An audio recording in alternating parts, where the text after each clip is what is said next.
Pablo a los Corintios, capítulo 11, desde el versículo 2 hasta el versículo 16. Así todos de pie para hacer lectura de la palabra del Señor, leemos en el nombre del Padre, del Hijo y del Espíritu Santo. Amén. Os alabo, hermanos, porque en todo os acordáis de mí y retenéis las instrucciones tal como os las entregué. Pero quiero que sepáis que Cristo es la cabeza de todo varón, y el varón es la cabeza de la mujer, y Dios la cabeza de Cristo. Todo varón que ora o profetiza con la cabeza cubierta, afrenta su cabeza. Pero toda mujer que ora o profetiza con la cabeza descubierta, afrenta su cabeza.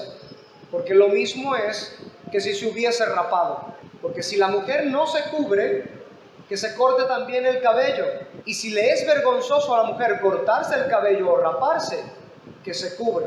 Porque el varón no debe cubrirse la cabeza, pues él es imagen y gloria de Dios, pero la mujer es gloria del varón. Porque el varón no procede de la mujer, sino la mujer del varón. Y tampoco el varón fue creado por causa de la mujer, sino la mujer por causa del varón. Por lo cual, la mujer debe tener señal de autoridad sobre su cabeza, por causa de los ángeles. Pero en el Señor, ni el varón es sin la mujer, ni la mujer sin el varón. Porque así como la mujer procede del varón, también el varón nace de la mujer, pero todo procede de Dios. Juzgad vosotros mismos. ¿Es propio que la mujer ore a Dios sin cubrirse la cabeza? La naturaleza misma ¿no os enseña que al varón le es deshonroso dejarse crecer el cabello? Por el contrario, a la mujer dejarse crecer el cabello le es honroso, porque en lugar de velo le es dado el cabello. Con todo eso, si alguno quiere ser contencioso, nosotros no tenemos tal costumbre, ni las iglesias de Dios. Bendita es la palabra del Señor. Oremos. Amado Padre Celestial, te agradecemos que en tu bondad nos hayas permitido reunirnos aquí el día de hoy. Queremos rogar, Señor, una porción de entendimiento en nuestras vidas, que nos des sabiduría, como está escrito, que el que esté falto de sabiduría la pida a ti, que tú la das abundantemente y sin reproche, pero que la pida creyendo que tú realmente la has de dar. Así que elevamos nuestra oración a ti, Padre, en el nombre de Cristo, creyendo que eres la fuente de la sabiduría. Danos hoy, Señor, ración de sabiduría para crecer a imagen y semejanza de Jesús. Abre, Señor, nuestro corazón y ensánchalo, que nuestro corazón sea noble y nuestro oído esté dispuesto a escuchar tu palabra, que no se endurezca nuestro corazón.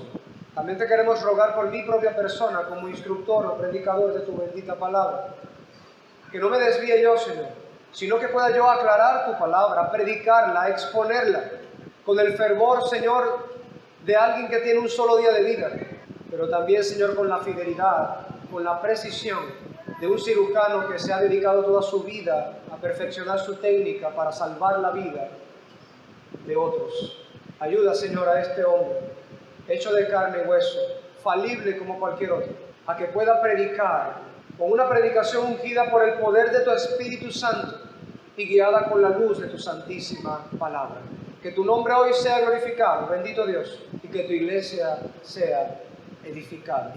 Habla en nuestras vidas, bendito Dios.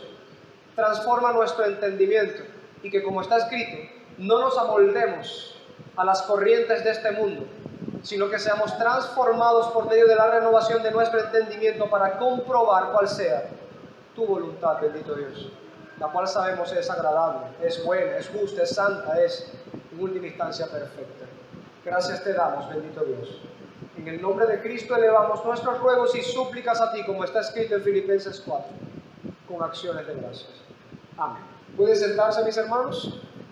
En nuestra serie práctica sobre la iglesia, hemos comenzado un nuevo segmento después de haber terminado el segmento del uso de las ofrendas por parte de la iglesia del Señor, que debe hacer la iglesia del Señor según Dios en su palabra, con el dinero de los donativos y de los aportes que los fieles, los santos, dan. Cada una de esas áreas que el Señor demanda que la iglesia pueda hacerse cargo de ellas y trabajar en ellas. Ahora hemos comenzado un nuevo segmento en esta serie práctica que, en palabras breves, tiene que ver precisamente con el velo o la cobertura de la mujer cristiana en el culto de adoración, en el culto público o el servicio de adoración corporativo.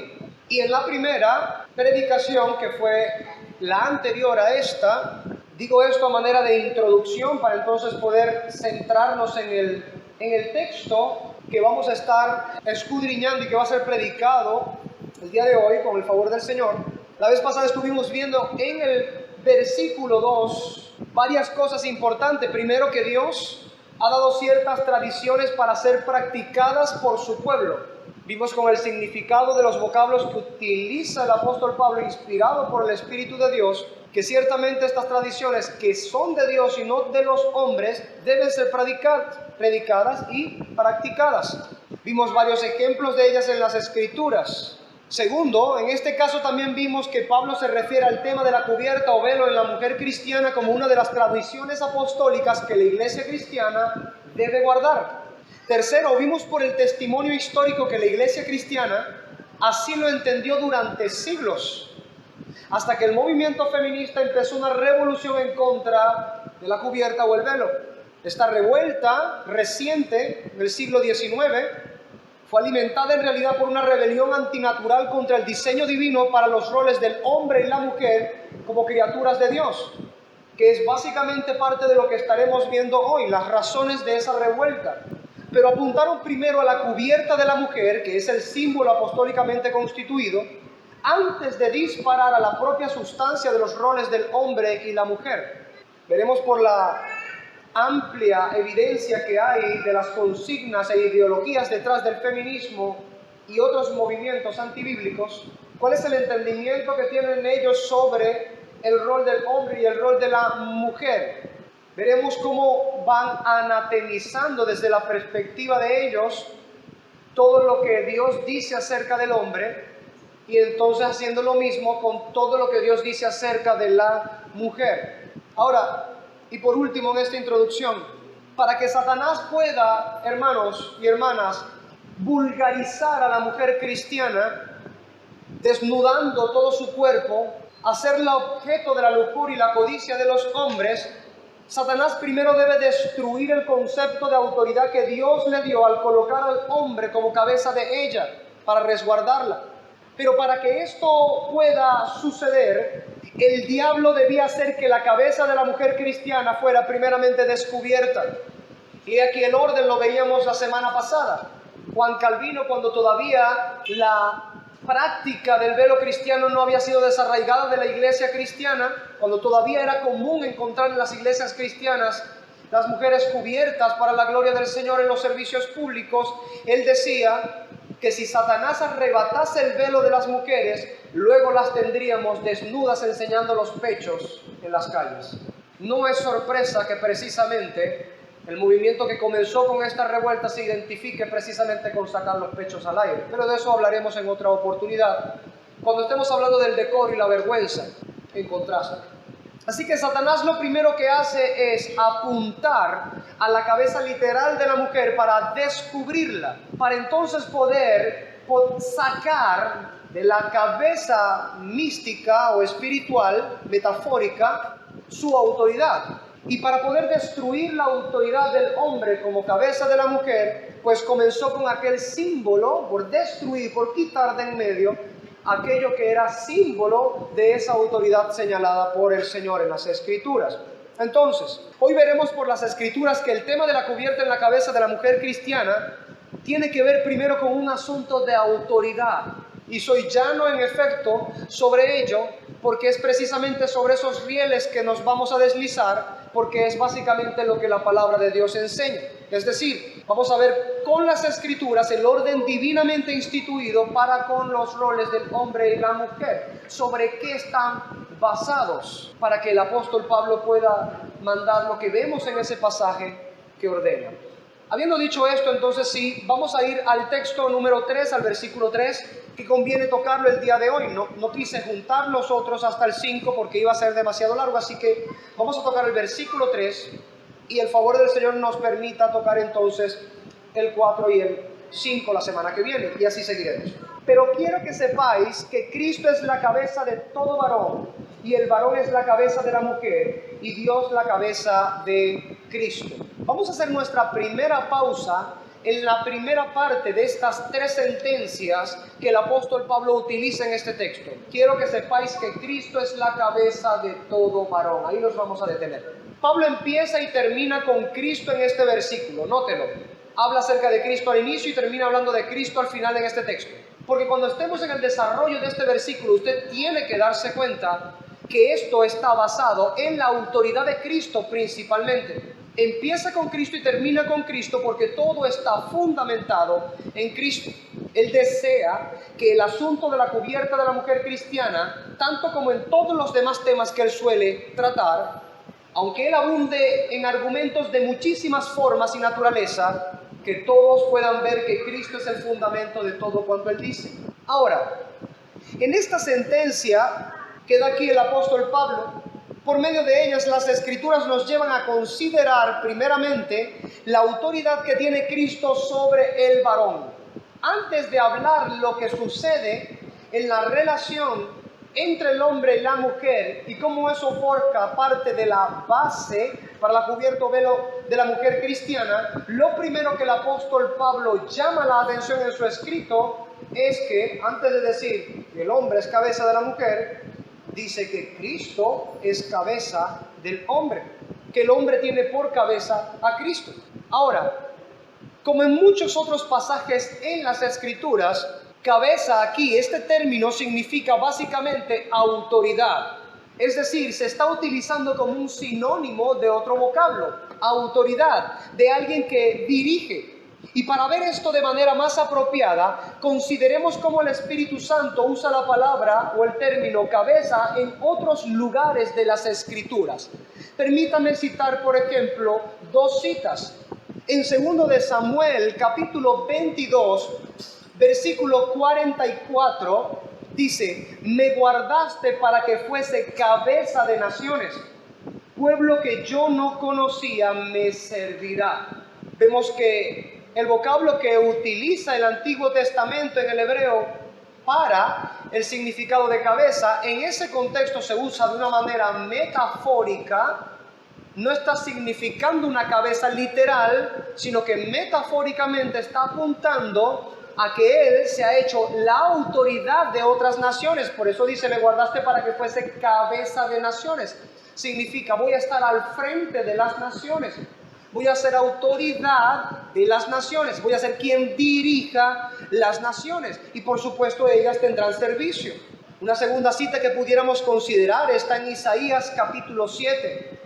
Versículos 8 y 9 dice: porque la cabeza de Siria es Damasco y la cabeza de Damasco Resín. Permítame saltar un pedacito y volver aquí al 9. La cabeza de Efraín es Samaria y la cabeza de Samaria el hijo de Remalías. ¿Qué se propone el profeta Isaías a hablar en estos términos? No se está refiriendo a una cabeza literal, se está refiriendo en metáfora precisamente a la analogía de una autoridad. ¿Quién es autoridad de quién al decirle: esta es la cabeza de fulano? Ahora, estas 2 citas son del Antiguo Testamento y uno pudiera decir: bueno, pastor, son del Antiguo Testamento y sabemos que el Antiguo Testamento ha sido escrito en hebreo y no en griego, y el vocablo que utiliza el apóstol Pablo es en griego y no en hebreo. Pero pensando precisamente en esto, estas 2 citas del Antiguo Testamento, al igual que muchas otras citas en el hebreo, fueron apropiadamente traducidas al griego en la Septuaginta con el mismo vocablo griego que usaba Pablo en el texto que estamos estudiando, kefalé. Pablo está utilizando un vocablo en el griego que todos podían asociar claramente con la analogía de autoridad. No que siempre significara autoridad, pero en gran medida Pablo utiliza metafóricamente ese vocablo para hacer alusión a la autoridad, a alguien que dirige, cuando no está haciendo uso, por supuesto, de la cabeza como literal. Es el cráneo cubierto de todos sus órganos, piel, cabello, todo. ¿Por qué es importante saber que la Septuaginta, que es la versión griega de las Escrituras hebreas, cuando habla en estos 2 pasajes mencionados del Antiguo Testamento, haya sido traducido con el mismo vocablo que Pablo utiliza en aquellos textos? Muy sencillo, porque como ya es sabido, nuestro Señor Jesucristo y los apóstoles utilizaban la versión griega del Antiguo Testamento. Utilizaban la Septuaginta. Por ejemplo, nosotros utilizamos la mayoría de las veces la Reina Valera como traducción.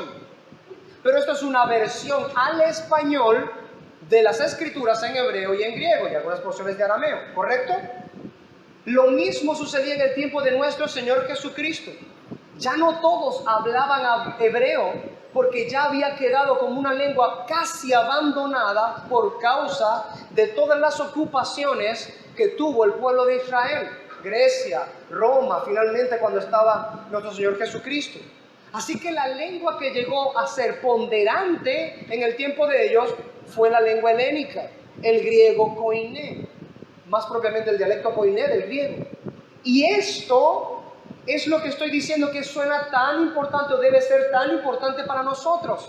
Es decir, cuando nuestro Señor Jesucristo o los apóstoles utilizaban la Septuaginta y entonces utilizaban pasajes que utilizaban estos términos, nos indica que estaban familiarizados con la metáfora de que cabeza significa autoridad, significa de uno que está por encima para guiar o dirigir al otro.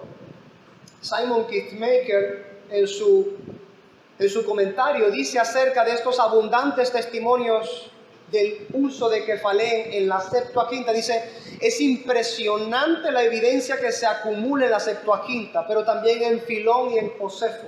Filón de Alejandría, Josefo también, fueron grandes escritores, prolíficos, muy conocidos precisamente por la gran cantidad de libros y escritos que escribieron. Muchos precisamente hablando de la historia de Israel, de la historia habla incluso de Jesucristo y de su ministerio y de sus labores. Son escrituras extra bíblicas, no antibíblicas, no van contra la escritura, sino extra bíblica. Narran las cosas desde la perspectiva fuera de la escritura, pero hablan acerca de Cristo y todas las demás cosas. Y ellos utilizan el vocablo en griego tal cual con el mismo sentido con el que se le daba al hebreo en los pasajes que leímos y muchos otros que por cuestiones de tiempo obviamente no puedo tocar. Así que el uso frecuente que se le da a este vocablo en dicha traducción con el sentido que hemos mencionado indica que interpretar la palabra cabeza como un sinónimo de autoridad en el versículo 3 de 1 Corintios 11 es más que apropiado.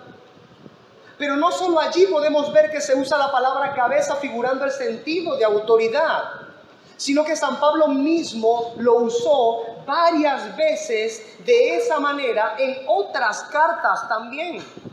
Y esto sí es mucho más importante para nosotros, porque uno pudiera decir, bueno, la Septuaginta, si bien es una traducción de las Escrituras, no es papel inspirado, ¿sabe? Es una versión de las Escrituras, una versión que es importante porque la utilizaron nuestro Señor Jesucristo y los apóstoles, y eso ya nos dice que era confiable esa versión. Pero uno pudiera decir en ese contexto, bueno, es una versión, sigue siendo una traducción de las Escrituras. Bien, el apóstol Pablo utiliza en otras cartas, es decir, él mismo inspirado por el mismo Espíritu que le ordenó escribir, el versículo 3 de 1 Corintios 11, en otros pasajes como Efesios capítulo 1, 22, en Efesios capítulo 4, versículo 15, en Efesios capítulo 5, versículo 23, en Colosenses 1, 18, en Colosenses 2, 10 y otros pasajes más, utiliza el mismo vocablo en el mismo sentido, el sentido de autoridad, de alguien que dirige a otro. Así que no es extraño que el apóstol Pablo esté utilizando la palabra cabeza aquí como un sinónimo de autoridad, de alguien que dirige. Ahora, entendiendo esto, podemos decir claramente que cuando el apóstol San Pablo afirma que la cabeza del varón es Cristo, a lo que se refiere el apóstol es que Cristo tiene autoridad sobre el varón. Y por lo tanto, se infiere que el hombre debe estar sujeto a la autoridad de Cristo. Se espera del hombre cristiano que sea sumiso a la autoridad de Cristo. Eso significa que Cristo es la cabeza del varón, que Cristo es la cabeza del hombre, que este hombre se vuelve sumiso a la autoridad de Cristo. que este hombre no ha de ser un rebelde contra esa cabeza, contra esa autoridad que es Cristo para él. En las Escrituras, así como es reprochable e indecoroso que una mujer, por ejemplo, falte el respeto o se insumisa injustamente contra la autoridad del hombre, también es sumamente reprochable e indecoroso que un hombre haga lo que le da la gana, actuando como si no tuviese una cabeza sobre él a cuya autoridad someterse y atender. Ciertos pasajes de las Escrituras pudieran traernos a memoria, a colación de esto mismo que estamos diciendo, cómo el Señor, por supuesto, se desagradaba de que cosas así sucedieran. Como por ejemplo, cuando en el libro de Jueces se nos dice varias veces, e incluso se cierra el libro de los Jueces con esa mención, en aquel tiempo no había rey. ¿Qué es el rey? Una figura de autoridad. En un sentido figurado, una cabeza de la nación, como veíamos en 2 de Samuel. ¿Correcto? En aquel tiempo no había rey. Cada uno hacía lo que bien le parecía. Pero Dios había condenado en Deuteronomio que el pueblo hiciera lo que bien le parecía. Ellos tenían que hacer lo que Dios le había mandado, porque por rey tenían a Dios. Solo que como ellos no tenían un rey terrenal en ese contexto, cada uno hacía lo que le daba la gana. Y esto no agradaba a Dios. Ahora traiga ese contexto un momento para acá. Imagine un hombre, no que meramente no tiene rey, como sucedía en los Jueces, sino que teniendo rey no le hace caso. Traiga al hombre del nuevo pacto, al hombre de la religión cristiana. Y ve ahora que no meramente desobedece a un rey teniéndolo, sino que no presta atención al rey de reyes y señor de señores. Si es desagradable que cada uno haga lo que bien le parece y no tome en consideración lo que Dios manda, imagínese cuando en esta relación de autoridad y sumisión entre Cristo y el hombre se rebela contra la autoridad de aquel que es Rey de Reyes y Señor de Señores. Es indecoroso, es censurable, es reprochable que esto suceda. Y esto es sumamente importante, hermanos, puesto que al hablar de la relación de autoridad-sumisión en este contexto, el hombre está siendo llamado constantemente a una sumisión voluntaria, respetuosa, amorosa y adecuada a su autoridad como cabeza, que es Cristo. Tal como más adelante también se entenderá que se espera también de la mujer a su cabeza, la cual es el hombre. Pero es este punto precisamente el que debe enfatizarse primeramente.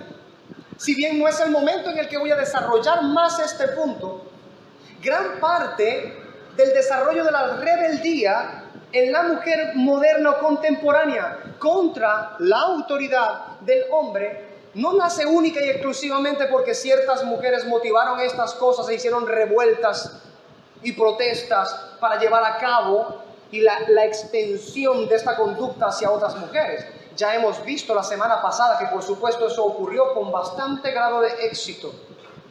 Pero es también principalmente porque el hombre, quien debía guardar su lugar como cabeza, sujetándose primeramente a su cabeza que es Cristo, comportándose como Cristo le demanda comportarse, dejó la puerta abierta para que el resentimiento, ligado con toda la cantidad de falsedades y errores doctrinales que las falsas profetas y falsas maestras del mundo en el feminismo han metido en la iglesia, terminarán engañando a las personas y alejándoles de la verdad. Así que aquí hay una culpa repartida y una responsabilidad compartida. Ciertamente cada uno dará cuenta a Dios de sí y de lo que hayamos decidido para pecar contra el Señor. Pero en la medida en la que el hombre, dado que es cabeza, se aleja de los lineamientos de su cabeza, que es Cristo, abre la puerta de par en par para que todas las cosas que tuercen el diseño del Señor tengan lugar. Porque si Él no se sujeta a la cabeza que es Cristo, ¿cómo podría esperar que la mujer se sujete a Él como cabeza? Es sencillamente no solo inadmisible, sino hipócrita y contradictorio. Por último, en este primer punto acerca de Cristo como cabeza del hombre, Afirmamos que la autoridad que tiene Cristo sobre el varón no la usa de una manera tiránica. Y es importante que preste atención a esto. Cristo no utiliza su autoridad de manera tiránica sobre el hombre, ni injusta, ni inapropiada tampoco, sino que al contrario, como las Escrituras han mostrado en otras partes siempre, Jesucristo muestra su autoridad como cabeza mediante el amor pactual, mediante el servicio sacrificial, mediante la guianza firme y la santificación paciente. Estas son las formas en las que Cristo, siendo Rey de Reyes y Señor de Señores, es decir, autoridad sobre toda autoridad, hace uso de su autoridad para con el varón. Y eso es importante que esté en nuestra memoria. Porque cuando lleguemos a hablar precisamente de la autoridad del hombre hacia la mujer, estaremos hablando de algunos puntos bastante álgidos quizá para algunos hombres que han torcido el significado de ser cabeza. Como también, por supuesto, habrán algunas chocancias con algunas mujeres que han torcido el significado de su misión o que lo han olvidado y se han rebelado contra ello. Jesucristo muestra su autoridad de esta manera. Uno pudiera ver en Efesios capítulo 5, versículos 23 al 26, cómo el apóstol Pablo dice que Cristo hizo o actuó con la iglesia. Cristo amó a la iglesia de tal manera que se entregó a sí mismo por ella. Se entregó por ella para santificarla a través del lavamiento del agua por la palabra. ¿A fin de qué? De presentársela a sí mismo como una iglesia gloriosa, sin mancha, sin arruga ni cosa semejante. Todo eso lo hace nuestro Señor Jesucristo con la iglesia, incluido el hombre que es miembro de la iglesia y por supuesto, forma parte de las cabezas en la iglesia, en el sentido metafórico. Así que cuando vemos la forma en la que Cristo comunica su autoridad para con el hombre, hay claramente allí una pauta marcada sobre qué significa en la práctica ser cabeza, ser autoridad. Es decir, es de esta manera y no de otra que se expresa la autoridad como cabeza, la forma en la que Cristo expresa su autoridad. Esa es la forma. En segundo lugar, en nuestro texto, volvemos a nuestro texto, Pablo dice, pero quiero que sepáis que Cristo es la cabeza de todo varón. Y continúa y dice en la segunda sentencia, y el varón es la cabeza de la mujer. Y allí nos detenemos otro momento. San Pablo continúa con el orden en la relación entre el hombre y la mujer. Ha comenzado sentando el fundamento sobre el cual descansa el tema de la autoridad. Cristo es cabeza del hombre. Y siempre que hayamos de hablar acerca del varón como cabeza de la mujer, hemos de recordar que primero ha sido colocado como fundamento que el hombre tiene por cabeza, ¿a quién? A Cristo. Así que ya hay un montón de pautas que considerar de parte del hombre como sujeto a Cristo, para que entonces pueda ser fidedigno su esperanza de que la mujer pueda verle como su cabeza y autoridad. Ahora, aquí nuevamente el término cabeza significa autoridad, no hay cambio. Es decir, alguien que dirige, alguien que tiene la delantera para guiar al otro, para llevarle. Al afirmar que el varón es cabeza de la mujer, lo que Pablo está diciendo es que el hombre es una autoridad para la mujer, por lo que se infiere, como se dijo también del hombre hacia Cristo, obviamente, que la mujer debe estar sujeta a la autoridad del varón. Es a esta autoridad del varón sobre la mujer a la que más adelante el apóstol hace referencia. Por ejemplo, 1 Corintios 11:10 dice, por lo cual la mujer debe tener señal de autoridad sobre su cabeza. Eso que la mujer coloca como cubierta sobre su cabeza es una señal de algo. ¿De qué cosa? De que tiene autoridad sobre ella. Asociando esta autoridad intangible, algo que no se puede tocar, con el elemento material tangible, o sea que se puede tocar, de la cubierta o velo en la mujer cristiana. ¿Como señal de qué? De esa autoridad sobre la mujer en el desarrollo del culto público o de la adoración pública. Ahora, También en esta relación de autoridad-sumisión hay muchos pasajes que muestran que desde el principio la voluntad divina ha sido que el hombre sea quien dirija y la mujer sea quien siga la dirección.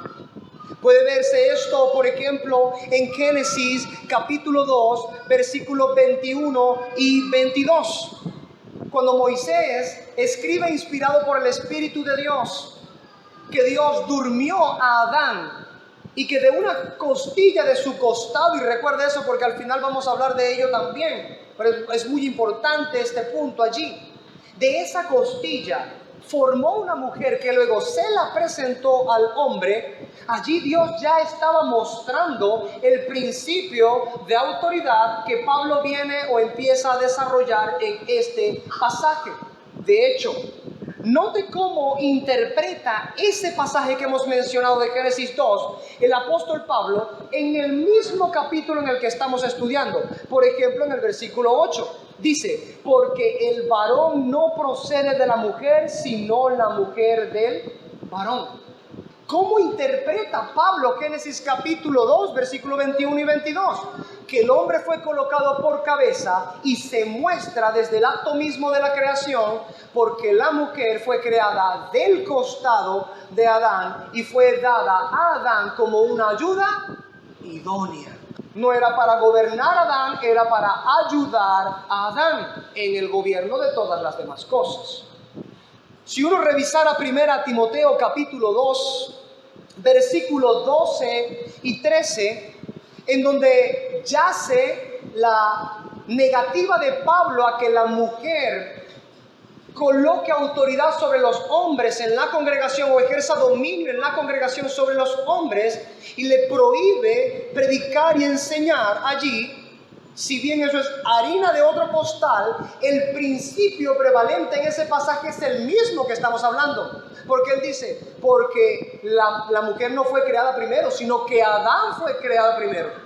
Apela al orden de la creación diciendo, dado que Adán fue creado primero, es colocado como figura de autoridad para la mujer. Y la mujer entonces es la ayuda idónea para aquel que fue creado como cabeza. El cuerpo de aquel que es llamado cabeza.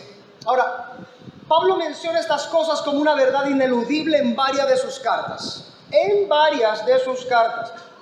Ya hemos dicho que en Efesios capítulo 5 lo dice. Efesios capítulo 5 versículo 22 dice que la mujer debe respetar a su marido como cabeza, porque la iglesia respeta a Cristo como su cabeza. Hay una estrecha analogía en esta figura. Y evidentemente Pablo lo utiliza para llamar la atención nuevamente de aquellos que son sus lectores, para saber que en el rol de la mujer y en el rol del hombre hay diferencias. Más adelante vamos a ver que estas diferencias no son de esencia, dignidad o valor, sino de roles o funciones. Pero hay unas diferencias marcadas por Dios mismo. Dios ha colocado al hombre como cabeza y a la mujer como cuerpo o ayuda idónea del varón. También lo menciona en Colosenses 3:18. Incluso pudiéramos sumar aquí, aunque no es el apóstol Pablo, pero es para que veamos cómo este sentido es holístico en las Escrituras. Es un mismo pensamiento de un mismo espíritu en toda la Escritura, que el apóstol Pedro también lo afirma. En Primera de Pedro, capítulo 3, versículo 1 y versículos 5 y 6. Esos tres versículos, claramente el apóstol Pedro habla acerca del deber que tiene la mujer de sujetarse a su esposo, porque él es autoridad de parte de Dios para ella. En todos estos pasajes se muestra claramente al varón como autoridad para la mujer. Esta, queridos hermanos, no es una idea extraña en las Escrituras, sino que más bien es un asunto que constantemente sale a flote, es recurrente en las Escrituras. También debe decirse que en las Escrituras se ordena a la mujer guardarse de no ejercer dominio sobre el varón, como dijimos en 1 Timoteo capítulo 2, versículos 11 y 12. Explícitamente Pablo dice, no permito a la mujer ejercer dominio sobre el varón. Debemos entender que estas cosas van juntas. Nos enseñan que por orden divino el hombre es la autoridad para la mujer y que ella debe respeto y sumisión hacia él y que debe evitar ejercer dominio sobre el hombre. Si una cosa pudiésemos decir que ha hecho que la práctica de esto que el Señor tan explícitamente dice en la Escritura, no hace falta ser un erudito condecorado en interpretación bíblica para uno darse cuenta que lo que el Señor está diciendo es claro. No hace falta ello, pero hay algo que ha sucedido que ha complicado más las cosas.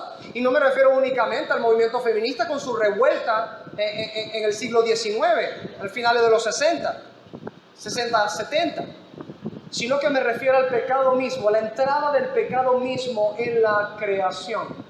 Cuando el pecado entró en la creación, que lo narra el profeta Moisés en Génesis capítulo 3, cuando el pecado entra en la creación, ¿por cuál razón entró? Que Pablo también lo interpreta más adelante en 1 Timoteo capítulo 2, el mismo pasaje que hemos mencionado, sería bueno que lo leyera, desde el 11 hasta el final del capítulo 2. ¿Cómo lo interpreta el apóstol Pablo? No fue Adán el que fue engañado, sino que Eva, incurriendo en transgresión, fue engañada y entonces el marido comió de ella, guiado por ella. ¿Qué es lo que está diciendo Pablo allí? Y luego, ¿qué dice el mismo Señor en Génesis 3 a causa de ello? La mujer se colocó por encima del varón para dirigir al varón. No podemos especular de qué carrizo le pasó a Adán, pero sí podemos decir lo que explícitamente dice la Escritura. Adán no salió ahí a relucir. Fue Eva quien tomó la directriz en ese asunto y por supuesto comió ella, y dice la Escritura, le dio también a su marido que estaba con ella. O sea, no era que llegó por ahí, estaba por allá y lo fue a buscar, estaba con ella. ¿Qué pasó allí? No tenemos derecho a especular porque la Escritura no es más explícita. Pero sí sabemos algo, por lo que explica el apóstol Pablo más adelante. Allí Eva tomó la directriz y lo que sucedió ya es historia para nosotros. El resto de la humanidad cayó bajo pecado por causa de que ella le dio a su marido a comer de aquello que Dios había dicho que no debía comerse. ¿Cuál es el punto acerca de ello? Con todo y eso no fue cuando ella comió que los ojos le fueron abiertos, sino cuando Adán comió. Porque volvemos a lo mismo. ¿Quién era el cabeza? No fueron los ojos abiertos, ni se dieron cuenta que estaban desnudos cuando Eva comió, sino que la Biblia dice que cuando Adán comió, entonces le fueron abiertos los ojos, porque el representante de Eva ante Dios era Adán. El cabeza era Adán. Fue creado primero Adán y Eva fue creada como su ayuda idónea. Así que entonces cuando el pecado entra, ¿qué ocurre? El resto, como lo hemos dicho, es historia. Se le pregunta a Adán, ¿qué fue lo que hiciste? La mujer que me diste. Ya comienza la echadera de culpa, la repartidera de culpa de un lado al otro, ¿verdad? Hasta el sol de hoy sigue sucediendo. Sí, no se crea, hasta los matrimonios más piadosos suele suceder de vez en cuando. La mujer que me diste y el marido que me diste. Le echamos la culpa a Dios y al cónyuge también. El asunto es que cuando Dios trata precisamente el asunto de Eva con respecto a ese punto, le dice que por haberse colocado por encima de su marido, básicamente por haberse colocado como cabeza de su marido y haber hecho lo que no debía, le iban a ser multiplicados los dolores de sus preñeces, es decir, en medio de su embarazo. Así que no nos culpen a nosotras mujeres de por qué les duele cuando van a parir. Fue culpa de su propio pecado. Y les dice también en ese contexto, le dice el Señor a Eva, que siempre va a tener una lucha en su naturaleza por su deseo para con su marido y que el marido finalmente ejercerá dominio sobre ella. Pero que estaría naturalmente esa tentación, esa inclinación, naturalmente en el estado de pecado, ¿no? Mientras esté el pecado en el alma de las mujeres, estaría esa inclinación, versículo 16 de Génesis capítulo 3, a irse contra la autoridad de su marido. Así que podemos ver ya con una mirada un poco más amplia con las Escrituras el por qué a la mujer se le suele hacer tan difícil cumplir con este mandamiento. Y cuando vemos, por supuesto, la naturaleza del pecado de Adán, sabemos por qué se le hace tan difícil amar a la mujer. No en vano se le dice al hombre que ame a la mujer y a la mujer que respete la autoridad del hombre. Son exactamente los lugares en donde nosotros por nuestro primer pecado hemos fallado. Y lo traímos arrastrando hasta el sol de hoy. Ahora, volviendo a nuestro contexto. Habiendo ya hecho estas referencias que son necesarias para comprender un poco a lo que hace referencia el apóstol Pablo. Cuando Dios afirma en las Escrituras que el hombre es cabeza de la mujer, he de dejar esto claro. De ninguna manera significa que el hombre tiene el derecho de actuar de manera contraria a la voluntad divina, haciendo lo que a él le da la gana. So pretexto de que él es la autoridad, de que él es la cabeza. Y esto ha sucedido mucho en muchos hogares que, por supuesto, han escuchado algo acerca de la Biblia. Porque ¿de dónde sacarían ellos la expresión yo soy la cabeza o yo soy la autoridad? Lo hacen porque apelan a las Escrituras como alguna forma de autoridad. Pero he aquí la hipocresía en contextos de hombres que actúan de esta manera. Pues cuando ellos exigen ser vistos como autoridad y como cabeza, pero ellos no están sujetándose a Cristo como su cabeza y su autoridad, allí hay hipocresía. Ser cabeza no significa que el hombre tiene la libertad de hacer lo que le da la gana. ¿O es que Cristo actúa así con el hombre? Cristo ya vimos cómo actúa. Las Escrituras lo dicen claramente. Él utiliza su autoridad de una manera distinta. Así que cualquier hombre que actúa así diciendo estar fundamentado en esta palabra que estamos leyendo, o es un hermano con una peligrosa ignorancia de las Escrituras que requiere corrección inmediata, o es un impío que busca justificar su violencia y su abuso, que también he visto casos de esos. Hombres que justifican su abuso y su violencia en el hogar a mote de que ellos son la autoridad, de que ellos son la cabeza.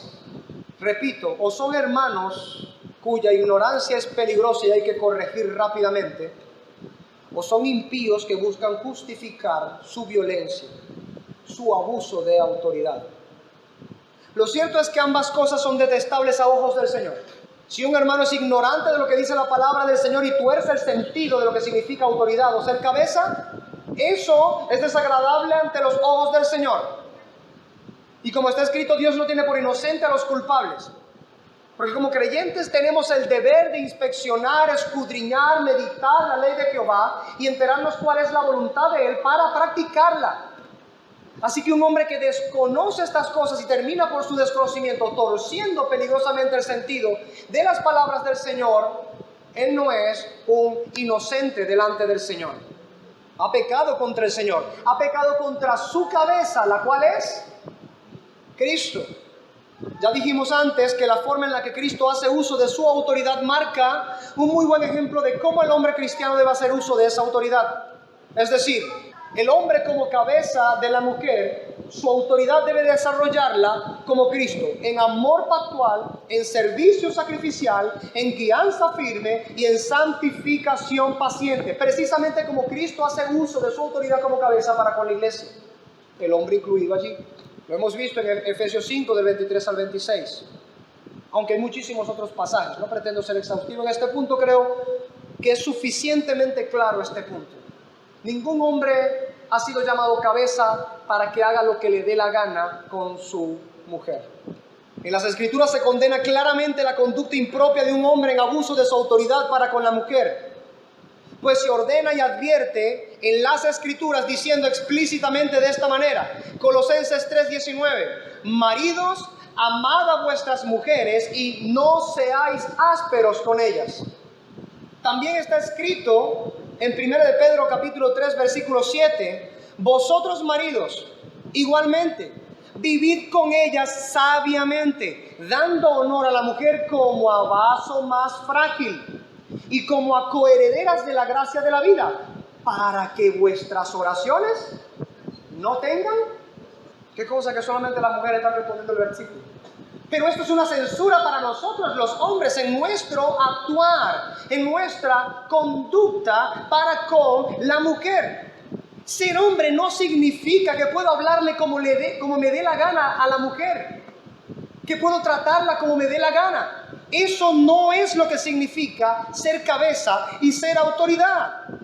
Como había dicho acerca de la mujer, lo mismo sucede con el hombre. Cuando algo sucede en el hogar, por lo general, ¿de quién es la culpa y la responsabilidad? Que lo digan los hombres. ¿De quién? Levante la mano así. Voy a hacer algo que hacen en las iglesias carismáticas. Levante la mano así. Ponga el dedo para arriba. Los hombres. Ahora haga así. Y ahora haga así yo. ¿Cuál es el punto en ello? Nosotros somos los principales porque somos responsables de la familia y del hogar. Así que sí significa como cabeza de autoridad que cuando algo va fallando en la casa, el principal responsable soy yo, es usted, hombre. Entonces, ¿qué es lo que suele hacer el hombre por el pecado? Lo que vimos allá en el Edén, repetirlo también el día de hoy. Echarle la culpa a la mujer e incluso a Dios. Como pastor no tiene usted idea de cuántas veces afronto yo eso en consejería marital.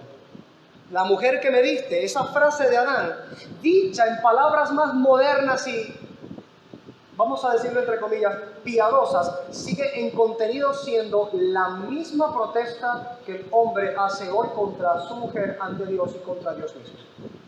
La misma. En contenido, digo, puede variar la forma, ¿no? Agustín de Hipona, uno de los padres de la iglesia, de la temprana edad de la iglesia, dijo: porque el hombre es la cabeza de la mujer en orden perfecto cuando Cristo, que es la sabiduría de Dios, es la cabeza del hombre. ¡Wow! ¿Cuándo es el orden perfecto allí que uno puede decir claramente, allí el hombre está siendo cabeza de la mujer? Cuando Cristo está siendo cabeza del hombre. Porque entonces encaminar a la mujer para la autoridad como cabeza no se ve en ese contexto como algo hipócrita, sino como algo que se desprende naturalmente de la forma de vida sumisa que el hombre tiene a la autoridad de Cristo como su cabeza. No estoy diciendo con esto, queridos hermanos, hermanas, que si un hombre se hace sumiso a la autoridad de Cristo, sí o sí siempre y de manera de chasquido de dedo, la mujer va a decir: qué sumiso hombre a Cristo tengo, me siento completamente sumiso a Él. Ahora quiero servirle y respetar su autoridad desde ahora y para siempre. No, eso no sucede así, perdón. La mujer sigue siendo una pecadora como usted. Así que el punto en ello es precisamente que uno pueda considerar que en la medida en la que uno se esfuerza, cada parte se esfuerza en sujetar el alma a la autoridad que tiene sobre su cabeza, entonces la bendición de Dios va a venir. Porque el orden de Dios se está desarrollando allí en ese lugar. No mentía Agustín al expresarse así.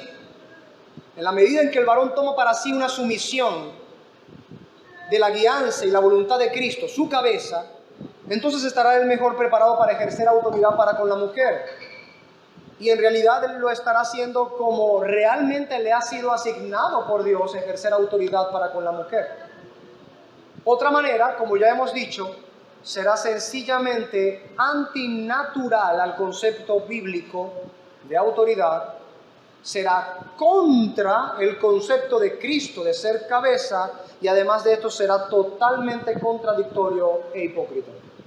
Una última consideración en este punto es aquella pretensión de argumento que se esgrime contra lo ya aquí expuesto, diciendo que el hecho de que se le demande a la mujer sumisión y respeto a la autoridad del hombre, esa demanda es atentar contra la dignidad femenina y clasificarla como un ser humano inferior.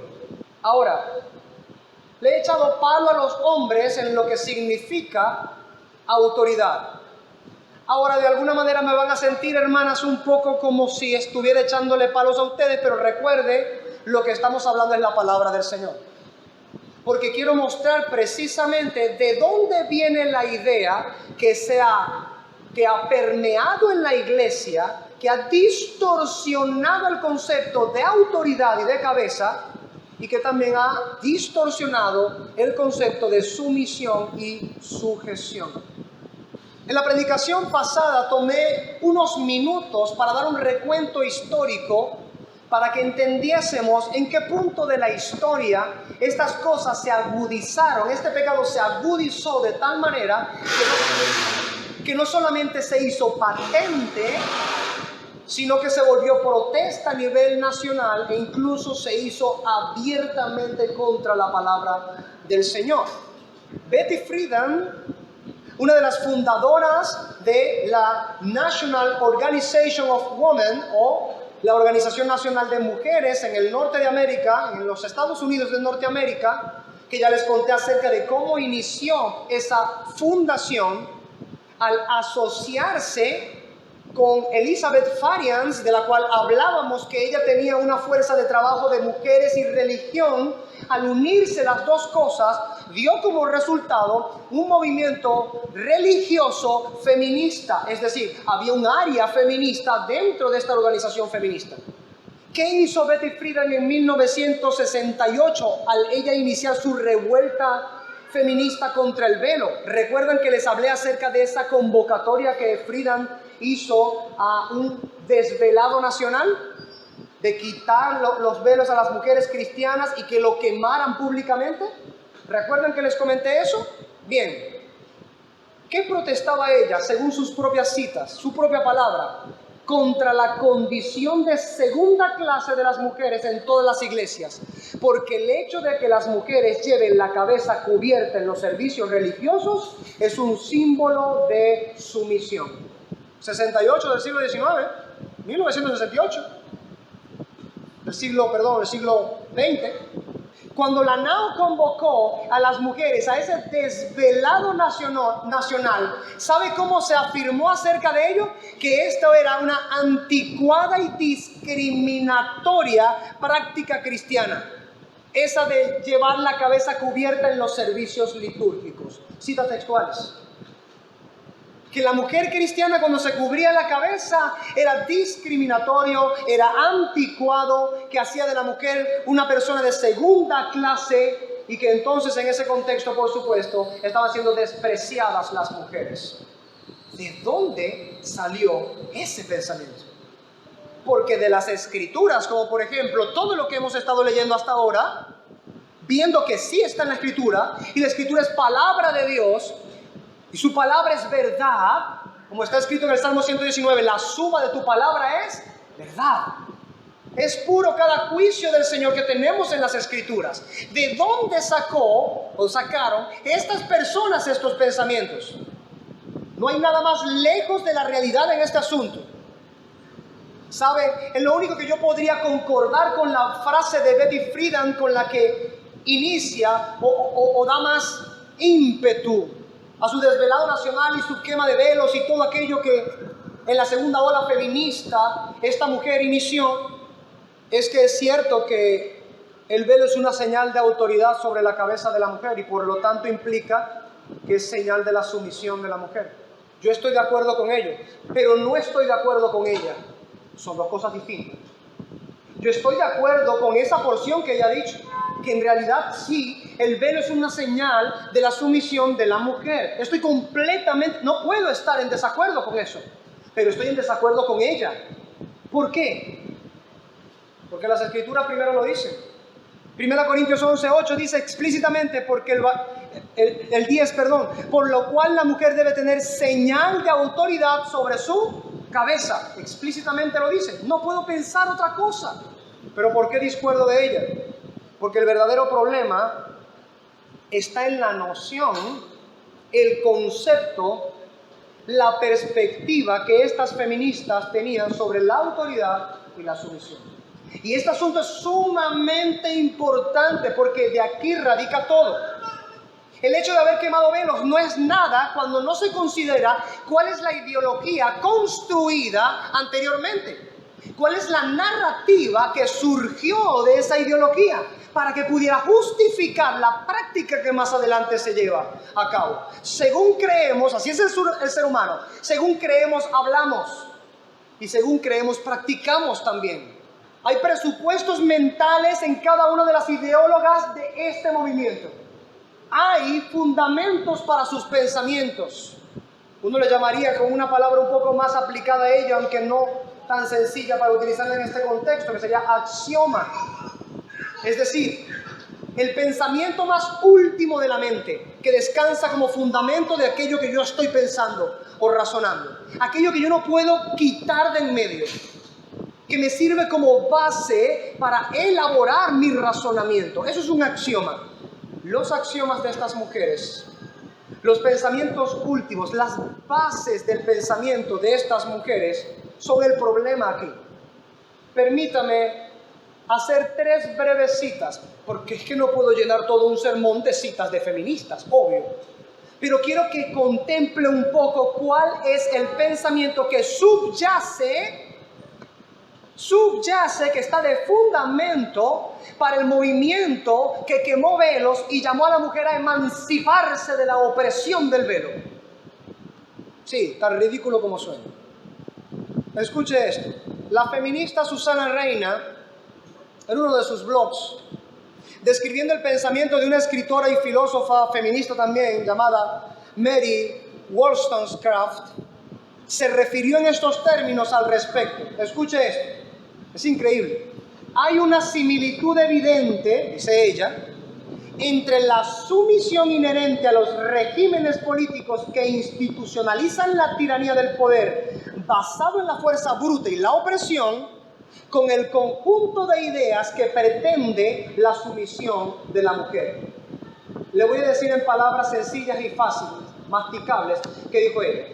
La sumisión de la mujer cristiana al varón es igual a la obediencia a los gobiernos tiránicos, a la opresión de los gobiernos tiránicos. Eso es lo que está diciendo. Y dice que hay una similitud evidente, dice ella. No y 1000 veces no. ¿Dónde está la evidencia que presenta ella de esa similitud? Eso es una expresión gratuita, una afirmación que no tiene sustento ni fundamento. No hay ninguna similitud evidente. Lo que hay es una muy ingeniosa y artificial conexión sin ninguna justificación ni evidencia real. Marjorie Agosin, una activista feminista que forma parte de la ONU. Usted va escuchando dónde están estas mujeres metidas, ¿verdad? Todas las cosas que he venido mencionando y los lugares donde he venido mencionando, en los lugares de autoridad con ese pensamiento, diseminando todo ese pensamiento, haciendo leyes que no fueron solamente como para aquel momento hacer un llamado al desvelado nacional y a la quema de cubiertas y velos. Eso no se quedó allí, no sea ingenuo, eso no quedó allí. Marjorie Agosin, una activista feminista en la ONU, escritora, ensayista y también poeta, parafraseo parte de un poema suyo que dice: Adán le cambió el nombre, ahora serás esclava de mi carne y sirvienta de mis huesos, te llamarás entonces mujer. ¿Qué subyace en ese pensamiento? El hombre por naturaleza es un opresor. La mujer tiene sí o sí que emanciparse del yugo opresor del hombre.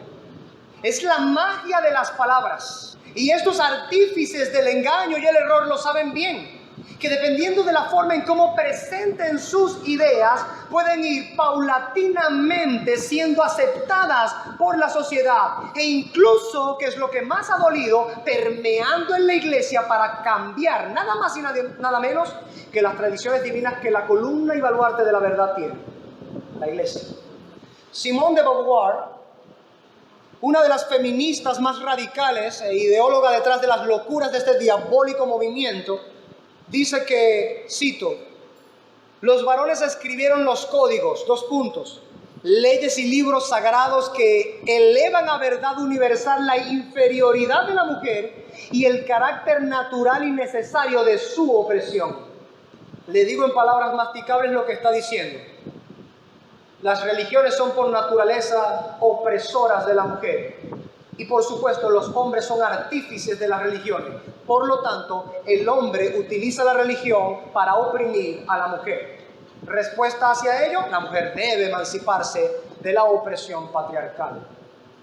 Lo que precisamente, hermano, hace daño en medio de todo esto es, note cómo cada una de estas frases utiliza cierta porción de verdad en algo con una cantidad de veneno increíble. ¿A quién le suena eso? A alguien que al principio hace así. Sigue haciendo, ¿verdad? La serpiente antigua. ¿Cómo se llama eso? ¿Onomatopeya es? El hacer el sonido de algo que... Lo cierto es que, como decía en la predicación anterior, aún se escucha el siseo de la antigua serpiente detrás de los postulados de estas doctrinas. A veces hemos creído que una doctrina falsa es solamente que alguien se levante y diga que Cristo no es Dios, como los arrianos o los testigos sin Jehová. O que finalmente nosotros nos convertiremos como dioses, como los mormones, que sostienen eso. Y ciertamente esas son falsas doctrinas. Pero estas de las que estamos hablando también son falsas doctrinas que el diablo mete en la iglesia. Y mire cuánto daño ha hecho, porque se ha pensado que no era cosa tan importante pasar de vista algo que estaba explícitamente en la Escritura. Notemos cómo todas estas frases se construyen sobre el presupuesto de que sumisión significa inferioridad moral, menor dignidad o discriminación. Y por el contrario, que la autoridad del hombre es para opresión y tiranía. Pero ¿dónde está la evidencia de ello? Es solo imaginación. Pudieran las mujeres incluso decir, bueno, hay hombres que se comportan de esta manera y oprimen a la mujer, pero tú no puedes dar la definición a la autoridad de opresión per se, intrínseca, sobre la mujer. Allí es donde está el problema. Y mucha gente no logra ver la diferencia entre una y otra, porque hace falta ejercitarse en el discernimiento, tener los sentidos bien ejercitados, como dice el apóstol Pablo, ya no estar de leche, como reprende el apóstol Pablo, para discernir entre una cosa y lo otro, o como bien dijera un antiguo pastor y teólogo, no discernir entre lo bueno y lo malo, que por lo general es más claramente visible, sino entre lo cierto y lo que parece cierto. Allí. Entonces, en la imaginación de estas personas, hombres y mujeres por igual, sé que abundan en el movimiento feminista más mujeres, pero también hay hombres en estos movimientos. Y otros pues que también son homosexuales y bueno, para ustedes contar, ya hemos visto una mirada en la antigua predicación, en la predicación pasada, de más o menos cómo son las personas que hacen convivencia en esta clase de movimientos, ¿no? Abogando por el aborto, abogando por la homosexualidad, por el lesbianismo, el matrimonio homosexual, etc. ¿No? Estas mismas mujeres que hemos nombrado perdieron muchísimas veces en promiscuidad e hicieron un montón de maldades horripilantes. ¿Por qué? Porque como hemos venido observando, ellas no meramente querían, no querían en realidad darle libertad a la mujer. Eso era un simple pretexto para una causa y objetivo mayor. Atentar contra el símbolo era el comienzo para poder atentar contra la sustancia, la autoridad del hombre. Pero atentar contra la autoridad del hombre, sabiendo lo que dice la Escritura, es atentar contra la autoridad de ¿quién? ¿Quién es la cabeza del hombre? ¿Y la cabeza de Cristo, como veremos más adelante? Ese es el pequeño detalle. Esa es la razón, esa perversión en su pensamiento es la razón por la que lucharon y aún luchan contra el velo de la mujer en muchas partes del mundo. O contra cualquier cosa que huela a sujeción en la mujer, porque lo reconocen como señal de sumisión femenina, pero el concepto de sumisión que tienen está tan diabólicamente distorsionado que terminan peleando directamente, finalmente, contra el diseño de Dios. ¿No os parece claro, hermanos? Comienzan luchando contra un pedazo de tira de tela sobre la cabeza, viéndolo desde la perspectiva más materialista posible. Un pedazo de tela sobre la cabeza, ¿no? Hay un concepto detrás de él. Cuando luchan contra el símbolo es porque los artífices de aquello ya han bregado para luchar contra la sustancia de la cual ese material es emblema o símbolo. Señal de autoridad, dice la Escritura. Irse contra la señal es irse contra aquello que está simbolizado en la señal, la autoridad. Para el cristiano que ama la verdad, por el contrario, el asunto es bien claro. El hecho de que Dios coloque al hombre como cabeza y le mande expresamente cómo debe ser el trato del hombre para con la mujer, advirtiéndole que se guarde de tratarla con rudeza y que más bien la trate como a vaso más frágil, que la ame, cuide y sirva de manera sacrificial, y que si la trata mal incluso sus oraciones no serán escuchadas, son evidencia abundante de que la autoridad del hombre sobre la mujer no significa lo que estas frases feministas mencionan. Ellos podrán decir que han visto hombres utilizar su autoridad de la manera que ellas reprochan, y yo concordaría con ellas y les ayudaría a luchar contra esos hombres y esa forma de autoridad, pero eso no es lo que están haciendo. No disparan contra la distorsión de la autoridad, disparan contra la autoridad misma, y eso es un problema. Y no creo que sea porque no distinguen entre una y otra, les conviene la no distinción. Satanás es muy sutil con que Dios os ha dicho. Es una tentación a la autoridad, un enfrentamiento velado a la autoridad, que luego pueda terminar con un enfrentamiento abierto a la autoridad de Dios. Sabe Dios que si lo hace, no sucederá nada, más bien al contrario, vas a ser como Dios. No cambia su mecanismo la antigua serpiente, solo cambia de vaso, pero es el mismo líquido. Van de un lado al otro estas personas repitiendo como loro su propuesta construida sobre una narrativa antibíblica y por lo tanto falsa. Pero la voluntad de Dios sigue siendo clara. El hombre es cabeza de la mujer, implica autoridad sobre ella. No importa cuántos malabares homiléticos pueden hacer los maestros religiosos del día de hoy para justificar una forma de feminismo cristiano.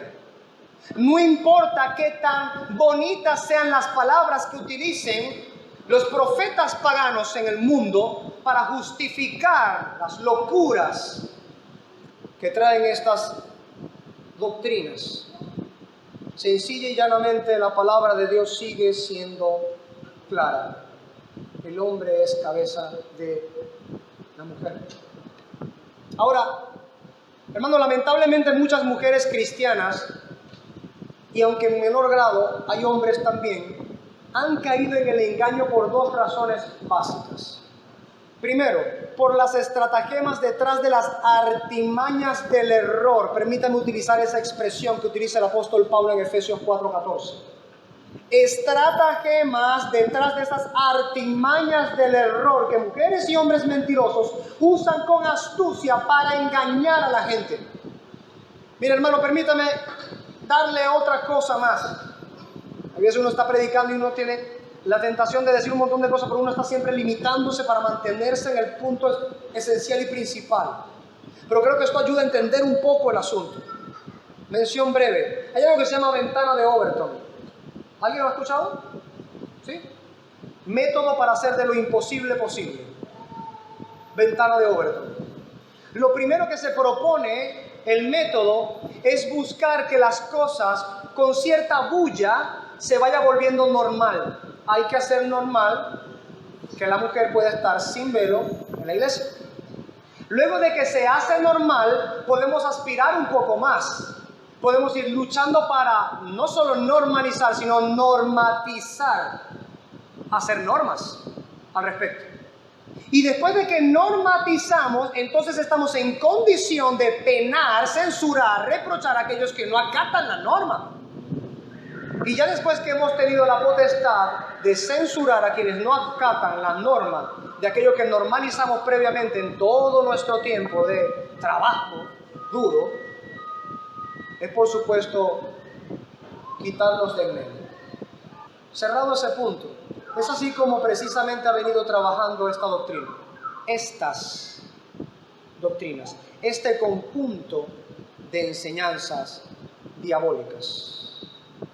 Entonces, en primer lugar, porque esas estratagemas detrás de las artimañas del error, que estos mentirosos usan con astucia, engañan. Engañan porque saben hablar. Porque son, como diría nuestro coloquio, son picos de oro. Porque redefinen, vaya palabra tan practicada, aunque muchas veces no lo van a escuchar ustedes, en el hablar de ellos. Y uno va así, estamos redefiniendo algo. No, pero lo hacen. redefinen el concepto de autoridad, redefinen el concepto de sumisión, redefinen el concepto de libertad para que entonces concuerde con libertinaje en lugar de libertad. Y así van armando toda una narrativa, utilizando palabras que antes nosotros estábamos acostumbrados a utilizar en otro contexto. Redefinen los conceptos. Y entonces con argucias como estas, con astucia, engañan a las mujeres y a las personas, a los hermanos también. Y en segundo lugar, hermanos, y creo que sucede mucho por esta razón también, porque esa propuesta favorece la tendencia pecaminosa de la mujer para dominar al hombre, como dice Génesis 3:16. Esa tendencia natural de irse por encima del hombre es una tendencia natural del pecado. Y las mujeres aún no han sido glorificadas, por lo tanto, los vestigios de la vieja mujer, si me sigue la analogía, ¿no? Para no decir el viejo hombre, porque el apóstol Pablo dice el viejo hombre, pero la vieja mujer, aquella que tiene precisamente todavía cosas del pecado que aún no han sido eliminadas porque la glorificación aún no han llegado, estas propuestas le hacen así. Y esas partes, si no han sido mortificadas, si no han sido santificadas por el poder del Espíritu y la luz de la palabra del Señor, comienzan a sentir cierta atracción, a inclinarse sobre ello. Compran el lenguaje y las mentiras. El humo que venden estos vendedores lo compran. Contrario a lo que las Escrituras dicen, compra la verdad y no la vendas. La Biblia dice tranquilamente, el hombre es cabeza de la mujer. La mujer debe tener señal de autoridad sobre su cabeza y debe estar sujeta al hombre. ¿Qué debes hacer para torcer todo eso para que diga exactamente lo contrario y tú creas que estás haciendo la voluntad de Dios? Sencillamente te tienen que haber ensuciado el cerebro, no te lo lavaron, te lo ensuciaron.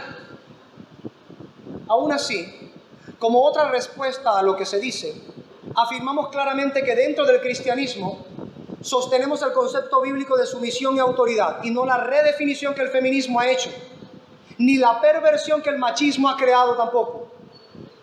Ni la sumisión femenina es inferioridad, ni la autoridad varonil es tiranía. Las Escrituras nos enseñan que la diferencia que Dios colocó entre hombre y mujer en este aspecto no es de dignidad o valor. Hermano, permítame aclarar esto. Claro que Dios ha hecho diferencias entre el hombre y la mujer. Uno pudiera decir que hay diferencias incluso biológicas, como por ejemplo, que por lo general la mujer no tiene tanta fuerza como el hombre, ni agilidad, ni velocidad como el hombre, porque el hombre fue creado con propósitos y objetivos muy precisos de parte de Dios, para salir a pelear contra los mamuts y correr de los tigres dientes de sable, y traer la comida a casa. Para eso te sale pelo en el pecho, varón. Ahora me ven mal los que no le han salido pelo en el pecho. Pero la diferencia que Dios colocó entre el hombre y la mujer no son de naturaleza de dignidad o valor. Cuando el hombre es hecho distinto a la mujer, o cuando la mujer que fue creada después del varón es hecha distinta al hombre, no fue hecha distinta por causa de que Dios, como creó al hombre, quiere más al hombre porque lo creó primero. Y a la mujer, bueno, ahí le da algo de amor también, porque, oye, es como que, ¿sabe, no? Como que el primer plan le salió bien, entonces el segundo como que está medio chueco ahí. Algunos hombres a veces piensan así. Algunos de repente no se lo dicen a la mujer, pero así lo sienten. ¿Cuál es el punto con respecto a ello? No es de dignidad, no es de valor la diferencia. ¿Por cuál razón nosotros como cristianismo podemos decir firmes que no es esa la diferencia? Que ellas mienten. ¿Cuál es la razón? Dios nos creó desde el inicio, varón y hembra, a imagen y semejanza de Dios. Hombre y mujer, ambos fueron creados a imagen y semejanza de Dios, como dice Génesis 1:27. De hecho, lo dice 2 veces. En el versículo 26 dice, hagamos al hombre a nuestra imagen conforme a nuestra semejanza. Y luego en el 27 dice, y creó Dios al hombre a su imagen, conforme a su semejanza lo creó, varón y hembra los creó, como diciendo, no crea que solamente hizo al hombre a imagen y semejanza de Dios, y bueno, luego hizo a la mujer, pero era a semejanza del hombre, porque la sacó de la costilla. Hay una razón para sacarla de la costilla. Claro que hay una razón, Dios no hace nada al azar, pero ella también fue creada a imagen y semejanza de Dios. Su valor su dignidad no es inferior a la del hombre. Así que las feministas mienten. Cuando Dios coloca la relación de autoridad y sumisión entre el hombre y la mujer, ha creado al hombre y a la mujer iguales en dignidad y valor. Así que esta diferencia no es de dignidad y valor. ¿De qué entonces es? ¿De qué naturaleza? Sencillo, roles y funciones. Ya está. Roles y funciones, es solo eso. Colocó al hombre como guía para ella, mientras a ella como apoyo para él en el camino. Lo creó a él primero, cierto, pero la creó a ella como su ayuda idónea. Lo colocó a él como su cabeza, sí, pero a ella como su cuerpo, para que ninguno de los dos esté completo sin el otro. Matthew Henry lo resumió de esta manera en su comentario. La mujer fue formada de una costilla, es decir, del costado de Adán. No fue hecha de su cabeza, como para tener dominio sobre él, ni de sus pies, como para ser pisoteada por él, sino de su costado, para ser igual a él, de debajo de su brazo, para ser protegida, y de junto al corazón, para ser amada. Eso sí es un poeta. Eso sí es un poeta. No la vagabundería blasfema que dijo la otra. Esta es la manera en la que debe entenderse la relación de autoridad-sumisión entre el hombre y la mujer. Esta es la forma bíblica y correcta, la cual constantemente Dios muestra en las Escrituras. Finalizado el segundo punto, vamos con el tercero. No se asusten, ya vamos para el final. Pablo dice: pero quiero que sepáis que Cristo es la cabeza de todo varón, y el varón es la cabeza de la mujer, y Dios la cabeza de Cristo. La sentencia final que estaremos escudriñando. Podemos ver en tercer lugar que San Pablo culmina este texto volviendo a Cristo. Dije al principio que Pablo comienza con Cristo y culmina con Cristo. La razón de que culmine desde donde había partido, como dije en aquella ocasión al inicio, es para que ninguno piense que lo que se está enseñando proviene de otra fuente de autoridad que no es principalmente nuestro Señor y Salvador. Nosotros clamamos a Cristo como Señor y Salvador. Amén. Cristo es nuestro Señor y Salvador. Si es nuestro Señor, por la autoridad de Dios, estas cosas son enseñadas y deben ser practicadas en la iglesia del Señor. No por autoridad de hombre, que jamás llegará ni a los tobillos de la autoridad de nuestro Señor Jesucristo. Pero cuando los hombres hablan bajo la autoridad de Cristo, es la autoridad de Cristo hablando por medio de ellos. Ahora, ¿qué hace el apóstol Pablo en esta ocasión? Habla de Cristo, pero con relación al Padre Celestial. Esto es importante también. Por supuesto, cada parte es importante.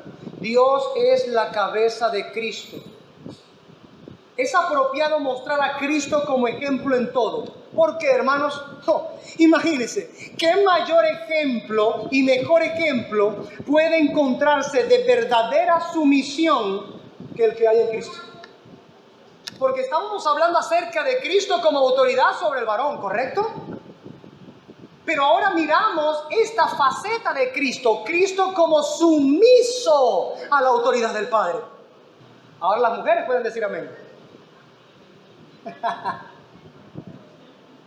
La sumisión que se espera de la mujer a la autoridad del hombre como cabeza es la misma sumisión que ha dado Cristo al Dios y Padre eterno como su cabeza.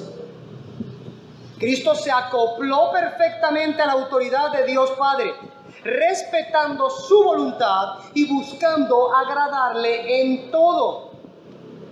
¿Recuerda por qué las Escrituras dicen que las mujeres estén sujetas a sus maridos en todo? Por supuesto, en el temor del Señor, porque también Cristo fue sumiso a la voluntad del Padre en todo, en ese temor del Señor. Cristo tiene por naturaleza divina la misma autoridad que el Padre Celestial, pues son ambos de la misma sustancia. Esto hay que decirlo. Cristo es el Dios hombre, es el Dios encarnado. Así que en su naturaleza divina tiene la misma sustancia y por lo tanto la misma autoridad que el Dios y Padre. Pero en los días de su ministerio terrenal, se nos muestra claramente que su trabajo fue un trabajo sumiso, sujeto a la voluntad del Padre. Aunque dijo, yo y el Padre uno somos, en Juan 6:30, nuestro Señor reconoció al Padre como su cabeza al exclamar en Juan 14:28, el Padre es mayor que yo. Ahora, voy a hacer un brevísimo paréntesis porque no es el mejor lugar para hacer esta discusión. Es una discusión de índole teológica y no es lo que quiero traer en este momento. Pero hay una doctrina que se llama la eterna subordinación del Hijo al Padre. Es una herejía, porque se infiere de ello que la autoridad de Cristo es inferior a la autoridad del Padre y por lo tanto hay un desfase en la esencia. Si comparten la misma esencia y evidentemente es la misma esencia, el Padre y Él son uno, luego entonces tienen la misma autoridad. Entonces estas palabras de Cristo deben ser entendidas no con repercusión hacia la naturaleza divina de Cristo, sino recordando que la persona de Cristo tiene dos naturalezas, la divina y la humana. En el transcurso del desarrollo de sus funciones ministeriales en la tierra, como Dios encarnado, Él se sujetó en sus funciones y roles al Padre. A ese plan que antes de la eternidad había sido concertado, a ese pacto que había sido jurado intratrinitariamente para que fuera llevado a cabo por el Hijo, enviado por el Padre, realizado por el Hijo, aplicado por el Espíritu Santo en nosotros. Cerrado el paréntesis, no creemos en la eterna subordinación del Hijo al Padre.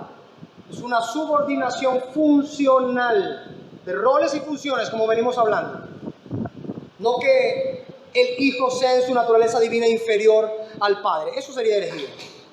Sería una forma de arrianismo, de lo que Arrio enseñaba en aquellos siglos primeros de la iglesia, que son lo mismo que enseñan los testigos sin Jehová el día de hoy.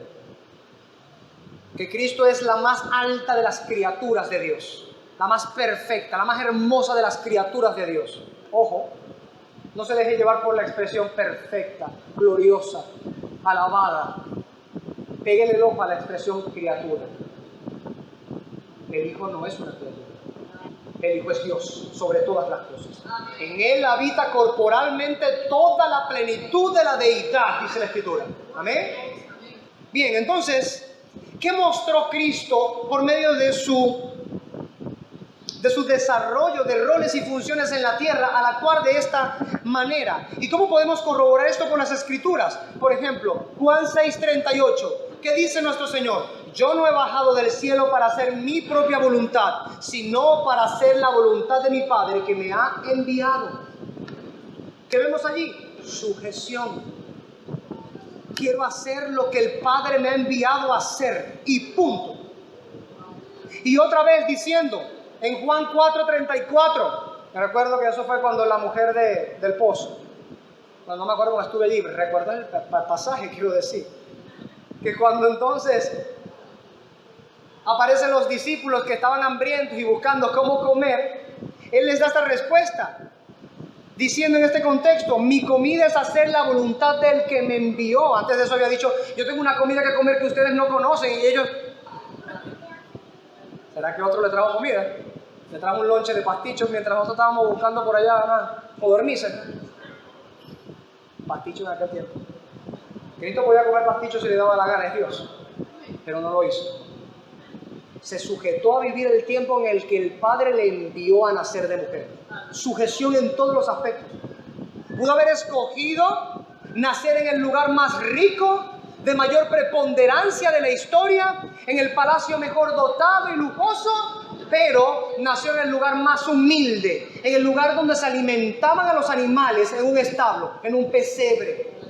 Por sujetarse a la voluntad de aquel que lo envió, cada área, cada ápice de la voluntad de Dios el Padre, Cristo estaba allí sujetándose a ello. ¿Por qué? Ese era su alimento, hacer la voluntad de Dios. Había sumisión en el Señor Jesucristo. Sus mismas oraciones que distan tanto de las oraciones de muchos creyentes el día de hoy. Las oraciones de Cristo estaban caracterizadas por lo que Mateo 26:42 dice: hágase tu voluntad. Muchos cristianos de hoy que sencillamente andan mandando al Señor como si fueran ellos los jefes del circo y el Señor el payaso de ellos. Perdone Dios la expresión, pero así están tratando al Señor. Ahora, Dios mismo ha dado testimonio de su humilde, alegre y voluntariosa sumisión de su Hijo, diciendo esto desde los cielos: tú eres mi Hijo amado, en ti tengo complacencia. Tal fue la sumisión del Hijo. 2 veces, hermano. Al inicio de su ministerio, cuando fue bautizado, se abrieron los cielos y el Espíritu Santo en forma de paloma, no que el Espíritu Santo sea paloma, sino que en forma de paloma descendió. Y una voz desde los cielos se escuchó diciendo: este es mi Hijo amado, en el cual tengo complacencia. Pero también cuando se hizo la enramada, Marcos capítulo 9, que el grupo íntimo del Señor Jesucristo estaba con él. ¿Qué fue lo que sucedió? Al ver aquello, dijo: bueno, es para nosotros que estemos aquí, vamos a hacer 3 enramadas. Para esta visión que estamos viendo, para el Señor Jesucristo, para Moisés y para Elías.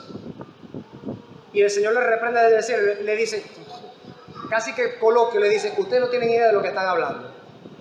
Mi Hijo amado en el que me complazco es Él, a Él tienen que oír. De hecho, San Pablo escribe más adelante en la misma epístola, mostrando cómo Cristo se sujeta al Padre, diciendo esto, 1 Corintios 15, 27 y 28, escuchen: porque todas las cosas las sujetó debajo de sus pies. Y cuando dice que todas las cosas han sido sujetadas a Él, claramente se exceptúa aquel que sujetó a Él, Cristo, todas las cosas. Pero luego que todas las cosas le estén sujetas a Cristo, entonces también el Hijo mismo se sujetará al que le sujetó a Él todas las cosas, para que Dios sea todo en todos. Glorioso aquel momento. Lo ansío con desespero a veces. ¿Pero qué nos muestra otra vez ello ahí? La sumisión de nuestro Señor Jesucristo a su cabeza. Como podemos ver en este punto, donde se nos muestra al Padre como cabeza de Cristo, no se presenta ni debe presentarse una distorsión de inferioridad en la esencia de ambos. Cristo se sujeta al Padre, pero esto no le hace inferior en esencia al Padre, pues Cristo es uno en esencia con Dios y su sujeción es a propósito de roles y funciones. Hasta ahora nos queda claro eso, ¿verdad? ¿Amén? Bueno, esto en sí mismo es un magnífico argumento y ejemplo para cualquier duda que se pueda venir precisamente con aquellos que intentan pugnar nuestro concepto de autoridad-sumisión, que dicen que el concepto de autoridad lleva necesariamente opresión y tiranía para aquellos que están en sumisión, que distorsiona, que vuelve inferior a la persona sobre la cual se tiene autoridad. No es así. ¿Por qué? Porque esto no implica necesariamente tiranía de parte de la autoridad, como tampoco la sumisión implica inferioridad o falta de valor y discriminación. ¿Dónde lo vemos? En el ejemplo de Cristo y su cabeza, que es el Padre. Cristo no es inferior en esencia al Padre, y aún así se sujeta. ¿Qué vamos a decir? Como los testigos sin Jehová, que Cristo es un Dios de categoría menor, un Dios con D minúscula. Eso es herejía. Quien sostiene eso no es cristiano. Sostenemos que Jesucristo es verdaderamente Emmanuel, Dios con nosotros. El Logos, la palabra encarnada, el Verbo de Dios. Así que evidentemente, si la esencia en la divinidad de Cristo no es distorsionada o puesta en inferioridad, mientras Él se sujeta a su cabeza, no es verdad entonces que la mujer es inferior cuando se sujeta a su cabeza como autoridad. Teodoreto, como parte precisamente de estos doctores de la Iglesia en los siglos primitivos, decía de esta manera: la mujer es de la esencia del hombre y no hecha por el hombre. Así también el Hijo no es hecho por el Padre, sino de la esencia del Padre. ¡Qué capacidad de síntesis! Por eso es bueno leerlos. ¿Vio lo que decía allí? El Hijo no fue creado por el Padre, comparte la misma esencia, Y aún así el Hijo se sujeta funcionalmente a su cabeza, que es Dios el Padre. La mujer no fue creada por el hombre, pero está hecha de la misma esencia. ¿No dice eso las Escrituras, hermano? ¿Qué dicen las Escrituras en Génesis capítulo 2, versículo 23? Cuando Adán recibió a la mujer, ¿cuál fue su expresión? He aquí que ahora esta, carne de mi carne y hueso de mis huesos, varona será llamada, porque del varón fue tomada. El hombre y la mujer comparten la misma esencia, la misma carne, los mismos huesos. Así que la relación de autoridad-sumisión allí no vuelve inferior a la mujer, como no se vuelve inferior Cristo para con el Padre. Es más bien andar en el propósito de Dios. Su dignidad y valor no se ven afectadas al sujetarse funcionalmente a la autoridad del varón. Así como de la misma manera tampoco se ve afectada la esencia divina de Cristo al sujetarse funcionalmente al Padre Celestial. Permítame dar 4 razones de conclusión a este sermón. Hemos visto con todo lo realizado hasta ahora, con todo lo predicado. Primero, que Dios ha dicho cuál es el patrón a seguir para la relación autoridad-sumisión. Y recuerde que estamos hablando en el contexto del velo o cubierta de la mujer. Usted lo sabe porque ya en cada predicación, antes de cada predicación estamos leyendo todo el pasaje. Dios ha dicho cuál es ese patrón a seguir para esa relación autoridad-sumisión. La mujer debe estar sujeta a la autoridad de su cabeza como Cristo está sujeto a la autoridad de su cabeza, que es el Padre. El hombre debe ejercer autoridad sobre la mujer de la manera en que Cristo ejerce la autoridad sobre el hombre. ¿Correcto? Segundo, dicha relación no degrada a la mujer ni exalta al hombre. Hay que insistir hasta que se haga natural en nosotros el concepto verdadero de autoridad y sumisión. La sumisión no degrada a la mujer. Eso es lo que el feminismo quiere hacerte pensar, mujer. Y la autoridad y el ejercicio no exalta al hombre, no lo vuelve superior. Eso es lo que el machismo quiere hacerte pensar, hombre. Tercero, el asunto de la autoridad por diseño divino es el fundamento sobre el cual descansa la señal de autoridad sobre la cabeza de la mujer. Más explícita no pueden ser estas cosas. Si vemos claramente que es un asunto de autoridad por todas partes y que más adelante se declara aquella cubierta que coloca a la mujer cristiana sobre su cabeza en el servicio de oración como señal de autoridad, luego, evidentemente, el fundamento de ello es el diseño divino que está sobre la autoridad. Por último, cuarto, los ideólogos detrás del feminismo han distorsionado los conceptos para poder justificar sus diabólicas conclusiones. Eso es lo que ha sucedido, mis amados hermanos. Cuando estos hombres que son aborrecedores de Dios comienzan a dictar qué debe cambiar y cómo debe cambiar y cuándo debe cambiar en la iglesia, sus costumbres, sus tradiciones, sus mandamientos o sus prácticas, tenemos que abrir los ojos. Algo está sucediendo que no debería estar sucediendo. Las Escrituras dicen explícitamente: no os amoldéis a este siglo. Y hay muchas mujeres el día de hoy que se están amoldando al siglo pasado, al siglo XX, a una revuelta feminista.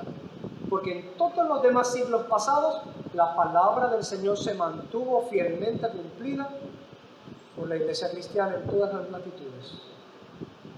Que el Señor nos ayude a comprender estas cosas. Seguiremos con la exposición de todo este capítulo la semana que viene, si el Señor nos da vida. Puestos de pie, vamos a orar para concluir. Amado Padre Celestial, gracias por permitirnos que tu palabra sea expuesta. Está escrito en el Salmo 119, 130, que la exposición de tus palabras alumbra y da entendimiento a los simples. También dice el 105, lámpara es a mis pies tu palabra y lumbrera mi camino. También dice Isaías en el capítulo 8, a la ley y al testimonio, si no habla conforme a esto es porque no le ha resplandecido la luz.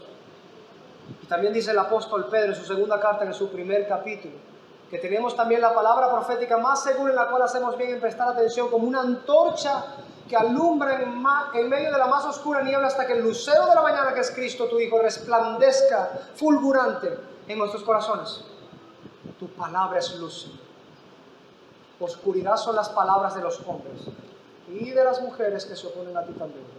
Así queremos rogarte que lo que es tu palabra, tu bendita y divina palabra, dirija nuestras prácticas, nuestro pensar, nuestra profesión de fe, y no las palabras de los hombres, cualesquiera sean los siglos en los que habiten. Si las palabras de los hombres o mujeres concuerdan con la bendita y santa palabra del Señor, danos humildad para recibirla. Pero si se oponen a la sana y santa doctrina, danos la entereza, sí, danos la gallardía, la valentía de dejar de hacer lo que te desagrada para comenzar a hacer lo que a ti te agrada. Te damos, Señor, gracias por esta oportunidad. Hay muchas personas que no pueden escuchar tu palabra y están hambrientas de poder escuchar. Gracias por poder escuchar tu palabra. En el nombre de Jesucristo, tu Hijo, cabeza de nosotros los varones, Señor y Salvador de toda la iglesia. Gracias a Él podemos acercarnos a ti en oración. Amén y amén.